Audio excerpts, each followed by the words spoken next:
Hola a todos, ¿cómo andan? Espero que estén muy bien.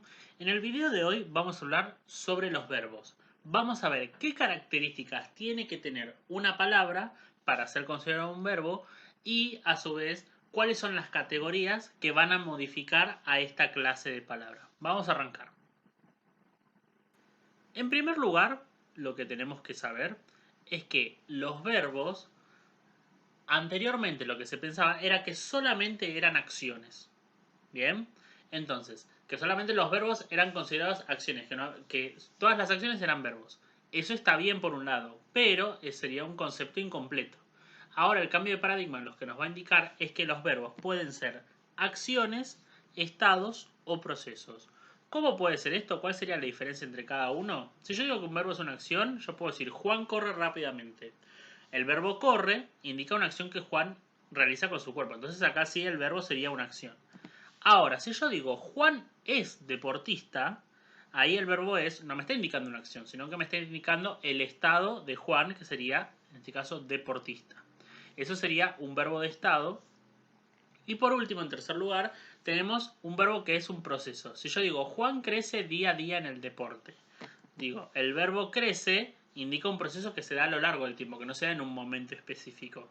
Entonces acá no estamos hablando tampoco de una acción, porque una acción es en el momento y un proceso es a lo largo del tiempo. ¿Sí? Entonces, lo que tenemos que saber ya desde el punto de partida es que los verbos no solamente van a ser acciones, sino que van a ser acciones, estados o procesos.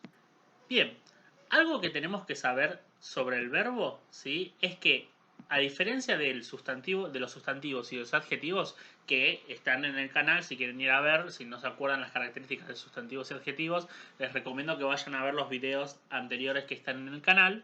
Pero hablando puntualmente de los verbos, es una palabra mucho más compleja, ¿sí? Que el sustantivo y el adjetivo. A ver, es variable, al igual que el sustantivo y el adjetivo, pero para hacer como un breve repaso, recordemos que el sustantivo y el adjetivo variaban en género y número. ¿Ok? Entonces, tanto sustantivo como adjetivos variaban en género y número. Los verbos van a tener más categorías por las cuales se va a presentar una variación. ¿Sí? Pues en el verbo tenemos la variación de número, que es al igual que las otras clases de palabras, indica si está en singular o en plural. Vamos a tener una variación de persona, ¿sí? Que indica al participante, a qué participante de la comunicación se refiere, teniendo primera persona, yo, nosotros, segunda persona, vos, usted, ustedes, tercera persona, él, ella, ellos o ellas. Esto de las personas gramaticales también está en otro video que se los puedo dejar también en la descripción para repasar, que es el del narrador, que en un momento explico la diferencia entre las personas gramaticales, que volveré a explicar en otro video más adelante sobre pronombres. ¿Sí? Volviendo a las variaciones del verbo, dijimos variación de número, singular, plural, variación de persona. Y en tercer lugar tenemos la variación de tiempo, ¿sí? A ver, ¿en qué momento se ubica la acción? ¿En qué momento se ubica el verbo? ¿En pretérito, en presente o en futuro? Obviamente, después más adelante lo que vamos a ver en este video es cómo se subdividen estas categorías de tiempo, ¿sí? Y también falta la categoría de modo, que sería la cuarta categoría en que podría variar un verbo. Ahora vamos a hablar, ¿sí? ¿Dónde aparece la información gramatical dentro de un verbo? O sea, ¿dónde se condensa? ¿Dónde se centraliza esta información gramatical? Vamos a ver qué. A ver, vamos a ver estos ejemplos, ¿no? Está cantaba y canté, ¿sí? En primer lugar, cuando yo digo cantaba, la terminación aba me está indicando que el verbo está en pretérito imperfecto del modo indicativo en primera o tercera persona del singular. Es decir, yo cantaba, ella cantaba, él cantaba. ¿Sí? O sea, está en tercera persona el singular. En cambio, si yo digo canté, estoy hablando del mismo verbo, ¿sí? Ahora vemos que presenta una variación distinta. Si yo digo canté, digo que la terminación bien, la e con la tilde, indica que está en pretérito perfecto simple. Bien, una acción comenzada y finalizada en el pasado, del modo indicativo en primera persona del singular. Yo canté, ¿sí? Ahora, si por ejemplo no pueden, estos verbos no tienen la misma persona en cuanto a la tercera, pues yo no puedo decir él o ella canté. Es yo canté en primera persona. ¿Esto qué es lo que nos va a demostrar? ¿Sí? Es que al conjugar los verbos, cuando nosotros conjugamos un verbo, las terminaciones distintas lo que nos van a hacer es distinguir el tiempo, el modo, la persona y el número. ¿Sí? Lo que nosotros vamos a llamar la desinencia. La desinencia sería la terminación. En este caso de cantaba sería aba, sería la desinencia. Y en el caso de canté, la e sería la desinencia del verbo. Vamos a ver que eso es lo que nos va a indicar el tiempo, el modo, la persona y el número. Ahora, la pregunta sería, ¿cómo se agrupan los verbos? ¿Sí? Nosotros vamos a agrupar los verbos en tres grupos, que los vamos a llamar conjugaciones. Bien, recordemos esto, que los tres grupos en que vamos a agrupar los verbos los vamos a llamar conjugaciones. ¿Cómo van a ser esas conjugaciones? ¿Sí? A ver, estas conjugaciones van a depender de la terminación de la conjugación del infinitivo.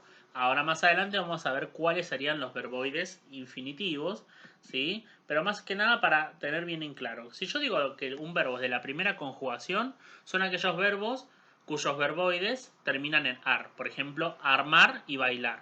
¿Sí? Si yo tengo el verbo amaban, ¿no? En primera persona de, tercera persona del singular, del plural. Si yo digo amaba en tercera persona del plural, voy a decir que es un verbo de primera conjugación porque termina en ar.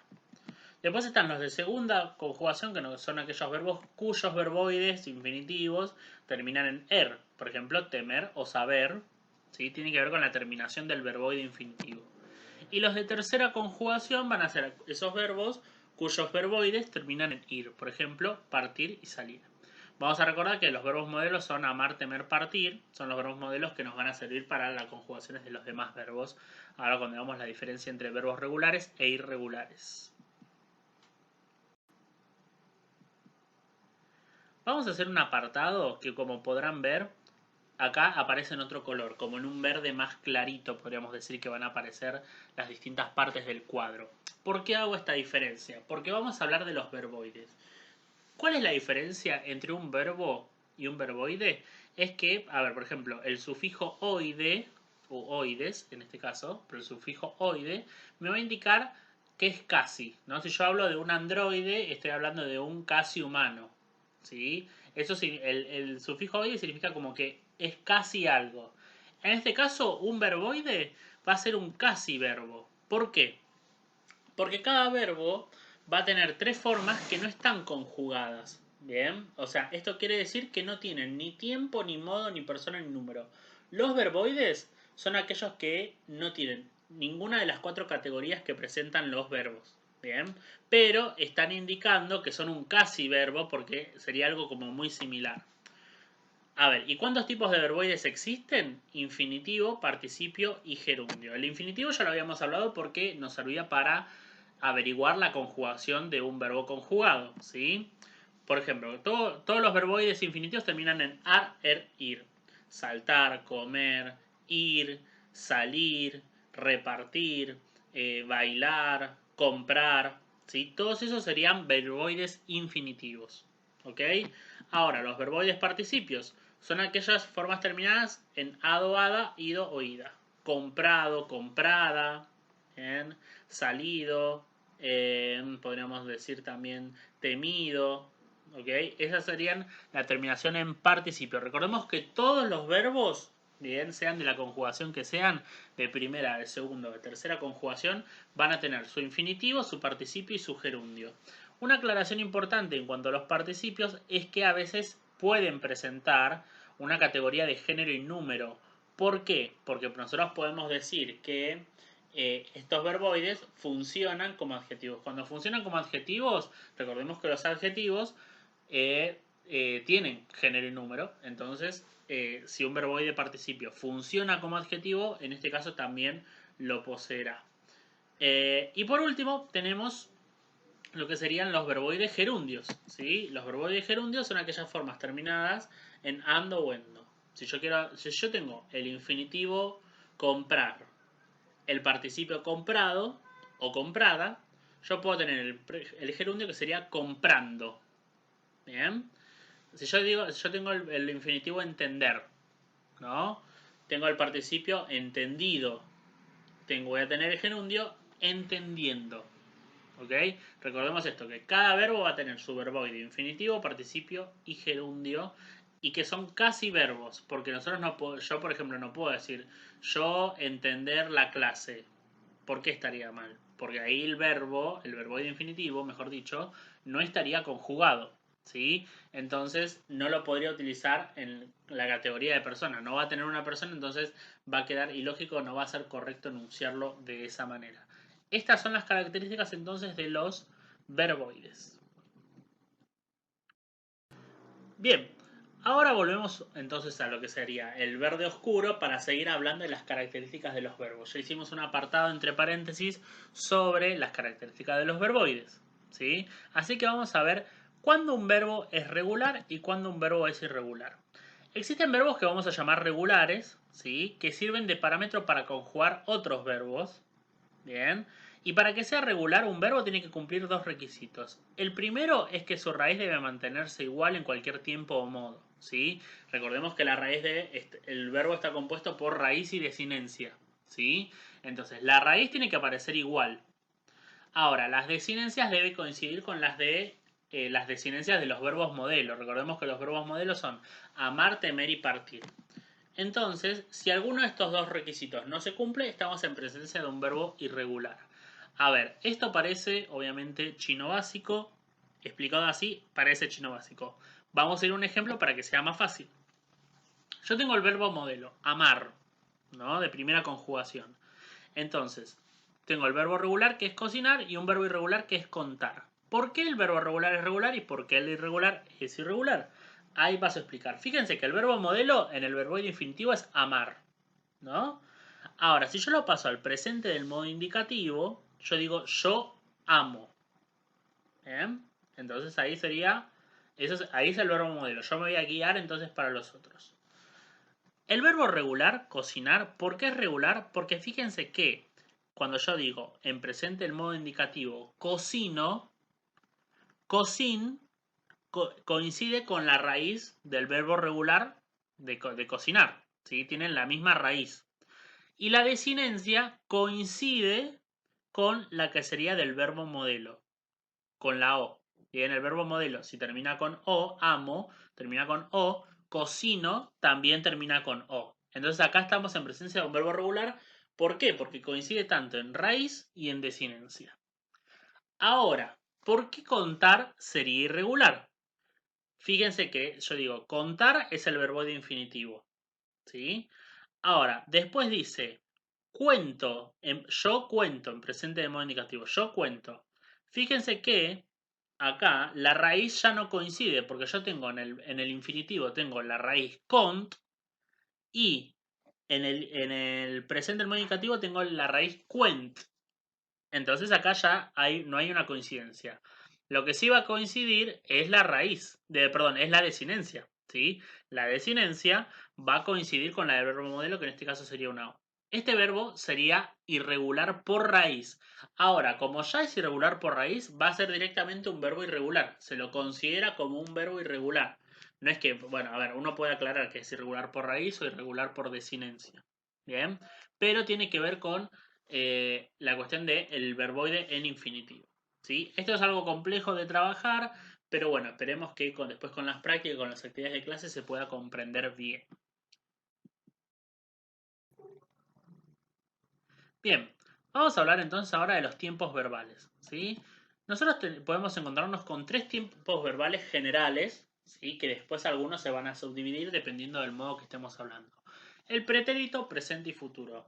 Hago una aclaración importante que a partir de ahora nosotros, obviamente esto depende de cada teoría gramática que uno siga, pero en particular a mí me gusta llamar a lo que es pretérito y no pasado. ¿Sí? Cuando hablamos de pasado vamos a hablar de otra cosa.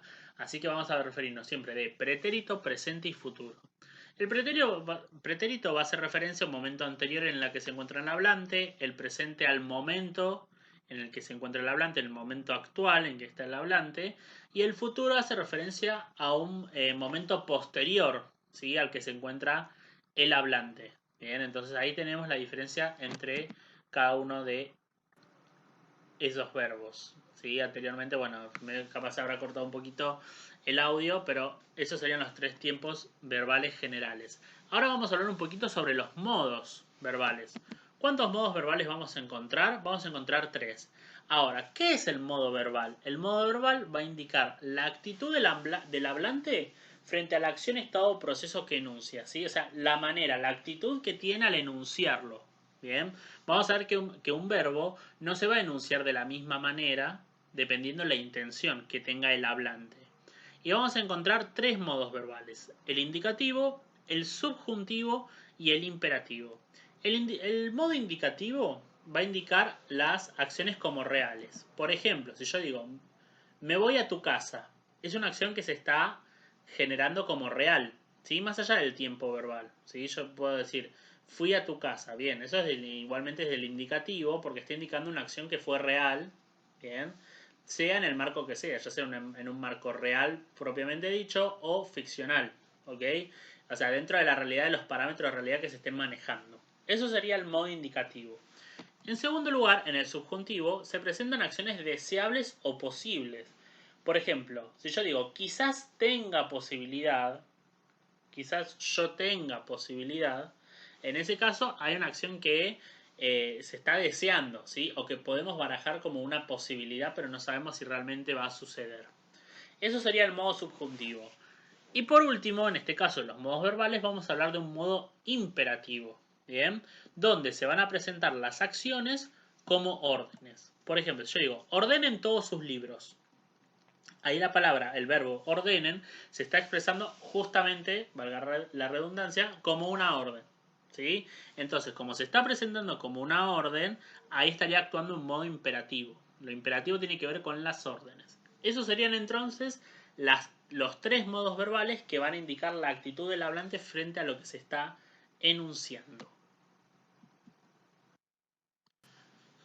Ahora rápidamente lo que voy a pasar a explicar es un poco los tiempos verbales. Nosotros habíamos visto que había 3 tiempos verbales generales, ¿sí? Ahora voy a hablar de los tiempos verbales del modo indicativo.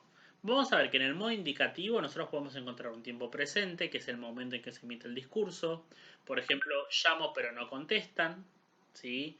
En segundo lugar podemos tener un pretérito perfecto simple, que es una acción puntual y concluida en el pasado. ¿Sí? Es una acción que empieza y finaliza en el pasado. Por ejemplo, compré regalos para todos. No pasó muchas veces, pasó una sola vez. ¿Sí? En tercer lugar tenemos el pretérito imperfecto, que son los verbos que tienen cierta duración en el pasado o son habituales. ¿Sí? Por ejemplo, yo digo, caminaba todas las mañanas. Bueno, es una acción que se realizó en el pasado, pero se repitió muchas veces. ¿Sí? Se repitió varias veces. O sea, caminaba todas las mañanas. O sea, es una acción en el pasado que se repitió varias veces. O sea, a diferencia del perfecto simple, que solamente pasó una vez, el pretérito imperfecto ocurrió varias veces. En cuarto lugar tenemos el pretérito pluscuamperfecto. ¿Cuáles son las características o cuál es la característica de el pluscuamperfecto? Que es una acción pasada que sucedió antes de otra acción pasada. Por ejemplo, si yo digo, cuando llegué él se había ido. Ahí el se había ido, fíjense que está formado con el, eh, el verbo más el verboide infinitivo. ¿Sí? El verboide participio, perdón. Sí, verboide participio. Dice, cuando llegué él se había ido. Ok, entonces ahí, fíjense que él había ido, él se había ido, ocurrió antes de que yo llegue. ¿Ok? Entonces es una acción, lo que nosotros vamos a conocer como el pasado del pasado, o el pretérito del pretérito. En este caso estamos hablando ahí en ese ejemplo con el pluscuamperfecto. En quinto lugar, también en el modo indicativo podemos encontrar el futuro simple, que es una acción futura, todavía sin realizar, respecto al presente del hablante, ¿sí? Que todavía no ocurrió. Por ejemplo, si yo digo, iré a tu casa, eso todavía no sucedió. Sucederá, se espera que suceda en el futuro. Y por último tenemos el condicional simple dentro de los tiempos verbales del modo indicativo, que es una acción que se presenta como posibilidad, hipótesis o condición. ¿No? Si yo digo, iría si no lloviera. Bueno, ahí se está usando como una condición, el verbo como si fuese una condición de algo. ¿Bien? Ahora, lo que nosotros podemos ver es que también el modo subjuntivo y el modo imperativo también van a presentar algunos tiempos verbales. En el caso del modo subjuntivo, se va a presentar el presente, ¿sí? Va a aparecer el presente, mejor dicho, que justamente es una acción presente como probable, posible o deseable. Ojalá que quiera acompañarme. Si ese quiera está en presente, pero del modo subjuntivo, ¿sí? Expresándose como deseo. Y también podemos encontrar el pretérito imperfecto. ¿Sí? Es una acción pasada con respecto al presente, pero con una matiz de probabilidad. ¿Sí? Por ejemplo, quería que viniera. En este caso, el viniera es pretérito imperfecto, pero con un modo subjuntivo, expresándolo como un deseo. Y después, por último, los tiempos verbales del modo indicativo, podemos ver que se hace referencia siempre a una acción presente como orden, súplica o ruego. En el caso del modo indicativo siempre se va a hacer referencia en presente. Yo digo, permítame sus documentos. Bien, los quiere ahora, en este momento. Entonces, y está expresado como una orden. ¿Sí? Cuando yo digo permítame. Ahí sería el modo presente en el modo imperativo.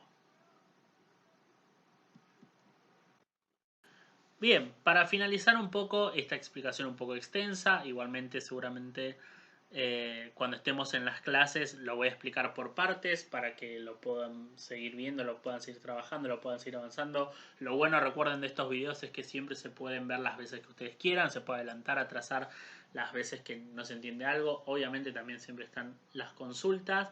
Pero bueno, más o menos el panorama general quedó así, ¿sí? Lo que vimos son las características de los verbos, aprendimos que no solamente son acciones, sino que también son estados o procesos, y que los verbos también pueden ser regulares o irregulares, y que presentan categorías más amplias que los adjetivos y los sustantivos, que en este caso van a ser categorías de número, persona, tiempo y modo. Ahí en el número singular plural, en la persona primera, segunda o tercera persona. El tiempo puede ser pretérito, presente o futuro, dividiéndose luego, como explicamos antes, en distintas ramas. Hay distintos tipos de pretérito. Y después el modo, que puede ser indicativo, subjuntivo o imperativo, dependiendo de la actitud que nos esté marcando el hablante. Y en paréntesis también hicimos un paralelismo con las características de los verboides. ¿Sí? Estos verboides que son los casi verbos, por eso también estarían como en otro color un poco más clarito para que veamos también las diferencias, pero están íntegramente relacionados con los verbos. Bueno, hasta acá llegamos con este video, espero que se haya comprendido bien. Cualquier duda, sí, recuerden volver a los videos de sustantivos o adjetivos, o mirar este video cuantas veces quieran, o consultarme por los distintos medios o distintas plataformas. Les mando un abrazo grande, nos vemos hasta la próxima.